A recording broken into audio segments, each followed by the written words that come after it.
Une alimentation saine, c'est plus que de manger des aliments de bonne qualité nutritionnelle. C'est aussi développer une relation saine avec la nourriture dès le plus jeune âge. Les pratiques, attitudes et paroles des adultes ont une influence sur la relation qu'ont les enfants avec les aliments, et ce à court comme à long terme. En tant qu'intervenant auprès des enfants, façonnez le modèle que vous êtes en portant attention à vos gestes et à vos paroles. Les signaux de faim et de satiété sont les signes que notre corps nous envoie pour nous dire qu'il a faim ou qu'il n'a plus faim. Ce sont les indices à repérer pour savoir quand il est temps de manger ou d'arrêter de manger. Évitez de forcer ou insister pour qu'un enfant mange ou goûte par des phrases du type « mange au moins la moitié de ton assiette » ou « mange tes légumes avant d'aller jouer », parce que cela déconnecte l'enfant de ses signaux de faim et de satiété, en plus d'être susceptible d'associer des aliments à des expériences négatives et de créer des aversions alimentaires. Encouragez plutôt l'enfant à écouter ses signaux de faim et de satiété. Pour ce faire, il faut savoir les reconnaître, manger lentement, bien mastiquer, éviter les sources de distraction et bien évidemment faire confiance aux enfants. Aussi, évitez de jouer avec les sentiments d'un enfant pour qu'il mange avec des phrases du type « Il y a des enfants pauvres qui meurent de faim et toi, tu finis même pas ton assiette » ou « Cet aliment va te faire grandir et te rendre fort ». Cela déconnecte l'enfant de ses signaux de faim et de satiété, en plus d'envoyer des messages incohérents. Parce que faire plaisir n'est pas un bon motif pour manger et les aliments n'ont pas de super pouvoir.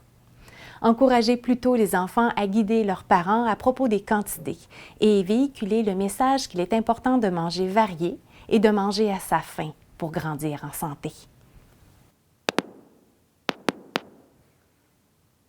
Tous les aliments sont bons pour apporter une variété de nutriments, d'expériences et de plaisir aux enfants. Il est vrai que la responsabilité première de l'alimentation appartient aux parents. Cependant, par votre rôle de modèle et d'éducateur, vous pouvez influencer les élèves et par le fait même leurs parents en privilégiant ces pratiques. Il faut éviter de restreindre ou interdire des aliments en disant des phrases du style « Si tu ne manges pas ton repas, pas de dessert ».